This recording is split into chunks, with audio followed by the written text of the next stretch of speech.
सुमित हृदय के खून में जनसेवा की कहानी के पन्ने उनके नाना स्वर्गीय टीकाराम पाठक से जुड़े हुए हैं।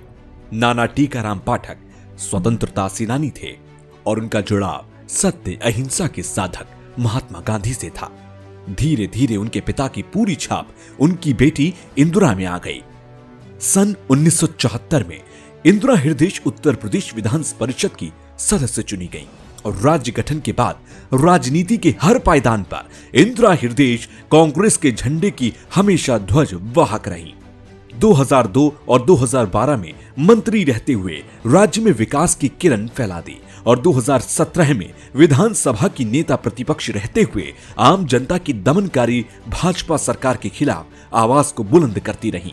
सुमित हृदय उन्हीं संघर्षों को बचपन से देखते देखते बड़े हुए और आज जन जन की आवाज बन गए हैं। सुमित हृदय ने स्कूलिंग के बाद सन 2001 में इंजीनियरिंग की पढ़ाई पूरी की, लेकिन राजनीति की पाठशाला में वो हमेशा अपनी मां से समाज सेवा का ज्ञान लेते रहे।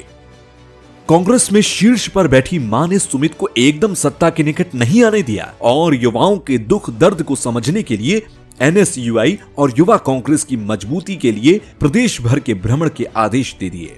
सुमित भाई का ज्ञान तो इस क्षेत्र में लगभग 11-12 साल पहले से शुरू हो गया था। अपने माताजी के कार्यशैली को इसको शुरू से ही उन्होंने एडॉप्ट करना शुरू कर दिया था। तब से ही वो लगातार किस तरीके से मम्मी काम करती हैं, क्या करती हैं, कैसे जनता की बात सुनती हैं, कैसे उनकी समस्याओं का निदान करती हैं और इस क्षेत्र में किस तरह के रोजगार से संबंधित क्या चीज़ यहाँ हो सकती है जिससे यहाँ के युवाओं को रोजगार मिले। इसीलिए एक नारा दिया है, माँ के अधूरे कामों को बेटा पूरा करेगा। समय बीतता चला गया और सुमित राज्य भर के युवाओं की हर परेशानी को समझ गए। उनका समाधान अपनी माँ इंदिरा के जरिए कराने लगे। डिग्री कॉलेज में कई विषयों को बढ़वाना, MBA डिग्री कॉलेज में कक्षों का निर्माण करवाना, एडमिशन प्रणाली में सुधार भी उन्होंने इंदिरा हृदय के उच्च शिक्षा मंत्री रहते हुए करवाया, जिसको आज भी मील के पत्थर के तौर पर देखा जाता है। सन 2013-14 में छात्र संघ का अध्यक्ष हल्द्वानी महाविद्यालय में रहा था, तो ये हमारा सौभाग्य था कि उस समय पे तत्कालिक शिक्षा मंत्री, उच्च शिक्षा मंत्री हमारी स्वर्गीय डॉक्टर श्रीमती इंदिरा हृदय जी थी। हल्द्वानी महाविद्यालय की बात करेंगे तो 20 साल से लंबित 4 विषय हमारे उस समय पे पेंडिंग पड़े हुए थे जो शासन में रहे थे। तो उसकी एक बार हमने मांग करी, तो एक बार मांग करने के भीतर ही उन्होंने उन 4 के 4 विषयों को स्वीकृत कराया, उनके लिए पद सृजित करवाए और उनके लिए जितने फंड की व्यवस्था थी, स्ट्रक्चर की व्यवस्था थी, कंप्यूटर की व्यवस्था थी, वो सारे उन्होंने विधायक निधि से भी दिए। तो इस प्रकार महाविद्यालय, MB महाविद्यालय में जितनी जो भी आवश्यकताएं हमारे द्वारा मांग मानी रखी गई थी उनके आगे, उन्होंने उस मांगों को पूरा करा। सुमित हृदय अब परिपक्व नेता के तौर पर स्थापित होने लगे, जिसमें कांग्रेस पार्टी की सरकार में वो हल्द्वानी मंडी समिति के सन 2012 में अध्यक्ष निर्वाचित हुए। मंडी का अध्यक्ष रहते हुए सुमित किसानों की पीड़ा को भी भली भांति जानने लगे थे, जिसके लिए उन्होंने कड़े और मजबूत इरादों वाले किसान के पक्ष में कई महत्वपूर्ण फैसले किए। किसानों की चिकित्सा सुविधा के लिए चिकित्सा शिविर लगवाए, किसान अपनी फसल का अच्छा उत्पादन करें, इसके लिए पंतनगर के किसानों की तकनीकी जानकारी बढ़ाने में MOU साइन किए। पूर्व मुख्यमंत्री हरीश रावत की सरकार के समय गांव-गांव में किसानों के अच्छे आवागमन के लिए 250 करोड़ की लागत की सड़कों का जाल बिछवाया, मंडी की आंतरिक सड़कें बनवाई और उपभोक्ताओं को सही दाम पर मंडी से साग सब्जी मिल सके, इसके लिए खाद्यान्न की कालाबाजारी पर पूर्ण रूप से पाबंदी लगा दी। इसके अलावा कोरोना काल में अपने स्वास्थ्य की परवाह किए बगैर लोगों के बीच सेवा की, जनता के हर दुख दर्द के साथी बनने की वजह से सुमित हृदय हल्द्वानी वासियों के चहेते बन गए। यहाँ पे सबसे बड़ी समस्या थी जब लॉकडाउन में यहाँ लोगों के घरों में राशन नहीं था, तो सुमित जी ने और इंदिरा हृदय जी ने घर घर जाके उनको राशन, पानी, दूध, जो जिनको दवाइयों की जरूरत थी, दवाइयाँ, सारी चीजें मुहैया कराई।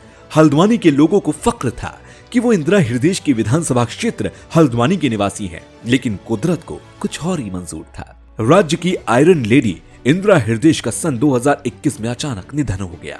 सुमित के कंधों पर इंदिरा की राजनीतिक विरासत संभालने और समाज के हर तबके को न्याय दिलाने की जिम्मेदारी पड़ गई। कांग्रेस पार्टी ने सुमित पर विश्वास जताते हुए हल्द्वानी सीट पर विधायक का टिकट देकर अपना प्रत्याशी बना दिया। सुमित जरा भी डिगे नहीं, इंदिरा के खूबसूरत हल्द्वानी बनाने के सपने को साकार करने में लग गए।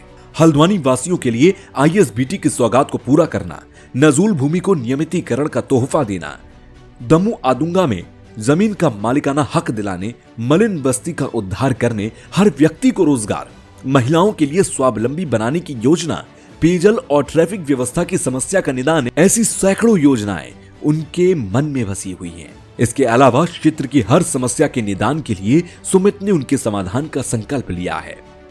मैं उनका जाना हम सबके लिए बड़ा कष्टदायक रहा है, क्षेत्रवासियों के लिए भी, प्रदेशवासियों के लिए। वो इस स्टेट के लिए बहुत बड़ी एसेट भी थी और उन्होंने जो कार्य करे, मार्ग प्रशस्त करा, उस राह पर चलने का हम लोगों ने संकल्प लिया है। और देखिए, हल्द्वानी में जो विकास की एक आदत है, सशक्त नेतृत्व की आदत है, इन चीज़ों को हमने बड़े करीबी तौर से देखा है। वो शिक्षा दीक्षा हमने काफ़ी ली है और आप जानते हैं इतने वर्षों से माता जी का सहयोग भी करा ज़मीनी तौर पर।